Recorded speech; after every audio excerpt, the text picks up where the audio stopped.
ఈ పుస్తకాలను కొనుక్కొని చదవాలనుకునేవారు సత్యవాణి పబ్లికేషన్స్ 9652488668 పై సంప్రదించగలరు. ఉత్కంఠ భరితమైన మధుబాబు గారి సోషియో క్రైమ్ థ్రిల్లర్ సిరీస్లో శిక్ష మొదటి భాగం.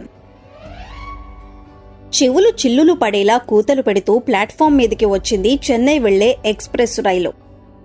2 గంటలు లేటు కావటంతో ఆదరాబాదరాగా పరుగులు తీశారు అప్పటి వరకు అసహనంగా ఎదురుచూస్తున్న ప్రయాణికులు. దిగేవాళ్లను దిగనీయకుండా, ఎక్కేవాళ్లను ఎక్కనీయకుండా సైంధవుల్లా అడ్డుపడటం మొదలుపెట్టారు ప్లాట్ఫామ్ మీద టీ, కాఫీలు, టిఫిన్లు అమ్ముకునే వెండర్స్. అరుపులు, కేకలు, మధ్య మధ్యలో రైల్వే వారి అనౌన్స్మెంట్లు, గందరగోళ పరిస్థితి నెలకొందక్కడ. 6 దినపత్రికల్ని, 6 వార్తాపత్రికల్ని, పిల్లలు చూడకూడని 2-3 ఎల్లో మ్యాగజైన్స్ ని బండిల్గా కట్టి బాచీ చేతికందించాడు అప్పలనాయుడు. జనరల్ కంపార్ట్మెంట్ దగ్గరికి పోయి టైంను వేస్ట్ చేసుకోకు. రిజర్వ్డ్ పెట్టెల్లోనే వీటికి గిరాకీ ఉంటుంది. తొందరగా వెళ్ళి అయిపోగానే వచ్చేయి. ఇంకో బండిల్ రెడీగా ఉంచుతాను. వెళ్ళు వెళ్ళు అంటూ ముందుకు నెట్టాడు. 10 సంవత్సరాల వయసుంటుంది బాచీకి. 4 ఏళ్ల నుంచి ఆ ప్లాట్ఫామ్ మీద పనిచేస్తూనే ఉన్నాడు. ప్రతిరోజు చెన్నై ఎక్స్ప్రెస్ వస్తూనే ఉంటుంది. వచ్చిన ప్రతిసారి అప్పలనాయుడి నోటి వెంట వచ్చే డైలాగులు అవే. ఒకసారి చెప్పావుగా బాబాయ్, అదే మాటని మళ్లీ మళ్లీ చెప్పటం దేనికి అని అతనితో అనాలని ఎన్నోసార్లు ప్రయత్నం చేశాడు. ఆటలమ్మ మచ్చలతో, పెద్ద పెద్ద మీసాలతో సినిమా విలన్లా ఉండే అప్పలనాయుడి ముఖంలోకి సూటిగా చూసిన మరుక్షణం దిగజారిపోతూ ఉంటుంది అతని ధైర్యం. చెప్పిన మాటకు ఎదురు చెప్పినా, వ్యాపారంలో బద్ధకాన్ని ప్రదర్శించినా అగ్గిరాముడైపోతాడు అప్పలనాయుడు. అరచేతులతో వెన్నుమీద చరిచి నేలను కరుచుకునేటట్లు చిత్రహింసలు పెడతాడు. చూస్తూ చూస్తూ ఆ పరిస్థితిని ఆహ్వానించుకోవటం దేనికి? తన దగ్గర ఉన్న మ్యాగజైన్ల పేర్లను పెద్దగా ఉచ్చరిస్తూ ట్రైన్ దగ్గరికి పరిగెత్తాడు బాచీ. ఆ రోజు అతని అదృష్టం బాగుంది. 2 నిమిషాల్లో తీసుకువెళ్లిన బండల్ మొత్తం హాట్ కేకుల్లాగా అమ్ముడైపోయింది. తూనీగ మాదిరి రివ్వున పోయాడతను అప్పలనాయుడు దగ్గరికి. రెడీగా ఉన్న 2 బండిల్ని తీసుకుని ఇంకో కంపార్ట్మెంట్ ఎక్కాడు. 2 దినపత్రికల్ని అమ్మాడో లేదో అక్కడ ప్రారంభమైందో గలాట. కొట్టండి, ఇంకోసారి ఇటువంటి పనులు చేయకుండా విరగ్గొట్టండి. గొంతులు చిరిగేలా అరుస్తూ పిడికిళ్లతో ఎడాపిడా పొడవటం మొదలుపెట్టారు 2 ప్రయాణికులు బాచీ వయసుండే బాబీని. భరించరాని బాధతో మెలికలు తిరిగిపోతూ కంపార్ట్మెంట్లో చతికిల పడిపోయాడు బాబీగాడు.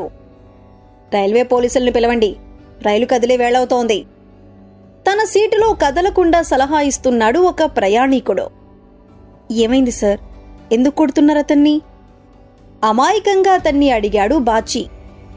కొట్టాలా, నరికి పోగులు పెట్టాలా? వేలెడ్లేడు వెధవ మెళ్ళ ఉన్న చైన్ని తెంపుకుపోవడానికి ట్రై చేశాడు. పమిట చెంగును భుజం నిండా కప్పుకొని తన మెడలోని నగలను మరుగుపరుచుకుంటున్న ఒక మధ్య వయస్కురాల్ని చూపిస్తూ చెప్పాడు ఆ ప్రయాణికుడు. పోలీసుల్ని పిలవండి, వాళ్లే చూసుకుంటారు. మీరు చేయి చేసుకోవద్దు. తగలరాని చోట తగిలి వాడు గుటుక్కుమంటే లేనిపోని రిస్క్. ఉన్నట్లుండి తన అభిప్రాయాన్ని వెల్లడించాడు ఇంకో ప్రయాణికుడు. కంపార్ట్మెంట్లో వెల్లకిలా పడిపోయాడు బాబీ. పెదవులు తెగి ఎర్రటి రక్తం దుస్తుల మీద పడి కాస్తంత భయంకరంగానే కనిపిస్తోంది. చూస్తూ నిలబడితే నిజంగానే అతను గుటుక్కుమంటాడేమోనన్న అనుమానం కలిగి ముందుకు అడుగు వేశాడు బాచీ. ఓరిని, వీడు నాకు బాగా తెలుసు సార్. 3వ నెంబర్ ప్లాట్ఫామ్ మీద పాప్కార్న్ ప్యాకెట్లు అమ్ముకుంటూ ఉంటాడు. వ్యాపారంలో వస్తున్న డబ్బులు చాలవని ఈ పాడు పని చేసినట్టున్నాడు. దయచేసి ఒక్కసారికి వదిలేయండి. వీడి పేరెంట్స్కి చెప్పి డొక్క చీల్పిస్తాను. ఇంకెప్పుడు ఇటువంటి పనులు చేయకుండా బుద్ధి చెప్పిస్తాను. బ్లడ్ ప్రెషర్ పెరిగిపోవటం వల్ల కాబోలు బాగా ఆయాసపడిపోతున్న ప్రయాణికులిద్దరిని వేడుకున్నాడు. వదలద్దు, వాడిని పట్టుకోండి, వాడు వీడికి దోస్తై ఉంటాడు అరిచాడు ఇంకో ప్రయాణికుడు. వీడు నాకు తెలుసని అన్నాను గాని వీడికి నేను దోస్తని అనలేదు. వీడికి నాకు ఏ విధమైనటువంటి సంబంధం లేదు. నేను న్యూస్ పేపర్లు అమ్ముకునే కుర్రాడిని, కావాలంటే చూడండి అంటూ తన దగ్గర ఉన్న పేపర్స్ బండిల్ని అతనికి చూపించాడు బాచీ. పట్టుబడినంతవరకు అందరూ మంచివాళ్లే. పట్టుబడ్డాక గాని అసలు రూపం బయటపడదు. అనవసరమైన మాటలు మాని పోలీసుల్ని పిలవండి. ఆ గొడవను త్వరగా ఎండ్ చేయాలన్న ఉద్దేశంతో తన అభిప్రాయాన్ని ఇంకోసారి వెల్లడించాడు అంతకు ముందు అదే సలహాను ఇచ్చిన పెద్ద మనిషి. పోలీసుల్ని పిలవటమంటే బాబీగాడి బతుకు నట్టేట్లో మునిగిపోయినట్లే అని బాచీకి తెలుసు. ఆ పని జరక్కముందే అతన్ని అక్కడ్నుంచి తప్పించాలి. పోలీసుల్ని పిలిస్తే ఈ గొడవ ఇక్కడితో ఆగిపోదు సార్. వీడితో పాటు మిమ్మల్ని ట్రైన్ దిగి రమ్మంటారు. రిపోర్ట్లు రాసి సంతకాలు పెట్టమంటారు. ఈ లోపల ట్రైన్ కదిలిపోతుంది. మీరు నెక్స్ట్ ట్రైన్ కోసం ఇక్కడే ఉండాలి. బాగా ఆలోచించుకోండి. ఒక్కొక్క మాటను జాగ్రత్తగా ఉపయోగిస్తూ జరగబోయేదేమిటో అక్కడి వారందరికీ చక్కగా వినిపించాడు బాచీ. సాధారణమైన రైలు ప్రయాణికులు ఎలా ప్రవర్తిస్తారో అలాగే రియాక్ట్ అయ్యారు అక్కడున్నవారు. రిపోర్ట్లు, సాక్ష్యాలు ఇవన్నీ మన ఒంటికి సరిపడే పనులు కావు. దొంగతనం చేయడానికి ట్రై చేశాడు గాని దొంగలించలేదు కదా. అందుకని ఇంకో 2 దెబ్బలు తగిలించి వదిలేయండి. వాడిని పట్టివ్వటం కోసం ప్రయాణాన్ని మానుకునే తీరిక ఎవరికీ లేదు. ఆచితూచి సలహా ఇచ్చాడు అంతకుముందు పోలీసుల ప్రసక్తిని 1కి 2 సార్లు తీసుకువచ్చిన పెద్ద మనిషి. బ్లడ్ ప్రెషర్ పెరిగిన ప్రయాణికులు ముందుకొచ్చి మళ్లీ చేయి చేసుకోకముందే తనే బాబీగాడి వెన్ను మీద టపటపా 2 దెబ్బలు వేశాడు బాచీ. వద్దు వద్దని ఎంత చెప్పినా వినిపించుకోకుండా వెధవ పనులు చేయటం, ఒళ్ళు హోనం చేయించుకోవటం. మీ నాన్నతో చెప్పి నీ నడుములు విరగేయించకపోతే నాకు మారు పేరు పెట్టు. పదరా, పద పద అంటూ అతని చెయ్యి పట్టుకుని పైకి లేవదీశాడు బాచీ. రెప్పలు వాల్చకుండా చూస్తున్న ప్రయాణికులు తమ మనసులు మార్చుకుని మరోసారి పోలీసుల్ని పిలవమనే స్లోగన్ని అందుకోకముందే పట్టాల వైపుండే ద్వారంలో నుంచి బాబీగాడ్ని కిందికి తీసుకువెళ్లాడు. పట్టాల్ని క్రాస్ చేసి 3వ నెంబరు ప్లాట్ఫామ్ మీదికి చేరుకోకముందే పెద్దగా కూతపెట్టి కదలనే కదిలింది చెన్నై ఎక్స్ప్రెస్. చూస్తూ చూస్తూ ఉండగానే వేగాన్ని పుంజుకుని దూరంగా వెళ్లిపోయింది. అంతవరకు పళ్ల బిగువున నిలబడిన బాబీగాడికి అప్పుడు ముంచుకు వచ్చేసింది దుఃఖం. బావురుమని ఏడుస్తూ పట్టాల మీదే కూలబడ్డాడు. అతని దుస్తుల మీది రక్తం తగిలి తన దగ్గర ఉన్న బండిల్ మలిన పడిపోకుండా దూరంగా ఓ రాయి మీద పెట్టి అతని తల మీద చెయ్యి వేశాడు బాచీ. ఏడవకురా, జరిగిందేదో జరిగిపోయింది. ఏడిస్తే నొప్పి తగ్గుతుందా? ఇంటికి పోయి కాసేపు కదలకుండా పడుకో అంటూ అనునయించాడు. ఇంటికి పోవాలా? తల ఎత్తి అతని ముఖంలోకి చూస్తూ అడిగాడు బాబీగాడు. అవునరా, ఇంటికే. చొక్కా అంతా నెత్తురుమయమైపోయింది. ఈ చొక్కాతో ప్లాట్ఫామ్ మీద తిరిగితే అందరి దృష్టి నీ మీదే పడుతుంది. అదింకా పెద్ద ప్రమాదం. ఇంటికి వెళ్ళు అన్నాడు బాచీ. నిన్న ఎవరో మినిస్టర్ గారు వస్తున్నాడని స్టేషన్ అంతా పోలీసులు నిలబడ్డారు. మొన్నంతా 82 డౌన్ యాక్సిడెంట్ కారణంగా ప్లాట్ఫామ్ మీద పిట్ట కూడా కనిపించలేదు. 2 రోజుల నుంచి ఏమీ తీసుకురాలేదని పిన్నికి చాలా కోపంగా ఉంది. ఇవాళ కూడా ఒట్టి చేతులతో ఇంటికి పోతే నా ముఖం పచ్చడైపోతుంది. బిక్క ముఖంతో చెప్పాడు బాబీగాడు. అలాగని చెప్పి ఈ నెత్తురు మరకలున్న చొక్కాతో ప్లాట్ఫామ్ మీద తిరిగితే మొదటికే మోసం వస్తుంది. చితక్కొట్టి తీసుకుపోయి జైల్లోకి నెడతారు మన బాబాయిలు. పిన్నికి నేను సర్ది చెబుతాను, నువ్వింటికి వెళ్ళిపో అంటూ అతన్ని బలవంతంగా పట్టాల మీద నుంచి లేపి ప్లాట్ఫామ్ మీదికి పంపించాడు బాచీ. వెళ్ళు, ముందు నువ్వు ఇంటికి వెళ్ళు అని ఇంకోసారి అతన్ని హెచ్చరించి దూరంగా రాయి మీద పెట్టిన తన బండిల్ని తీసుకుని వెనక్కి వచ్చాడు.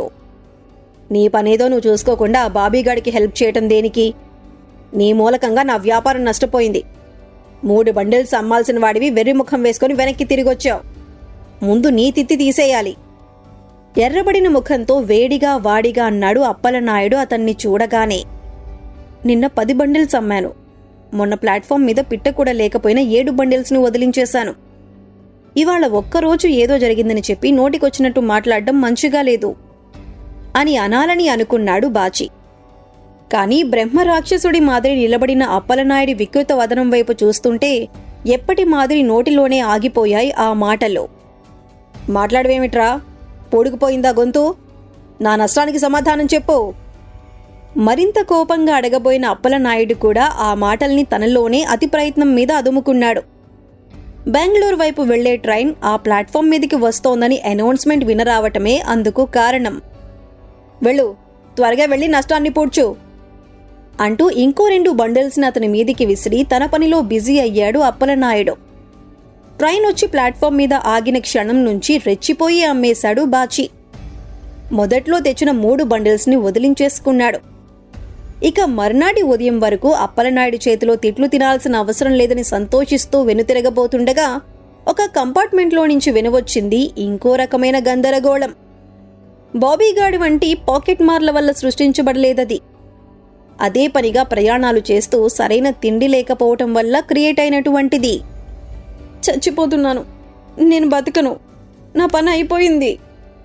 పొట్టను నొక్కుకుంటూ కేకలు పెడుతోంది ఓ 16 సంవత్సరాల అమ్మాయి. తీసుకుపోండి, డాక్టర్లుంటారు, వెంటనే దిగి వాళ్ల దగ్గరికి తీసుకుపోండి అంటున్నారు తోటి ప్రయాణికులు సానుభూతి కురిపిస్తూ.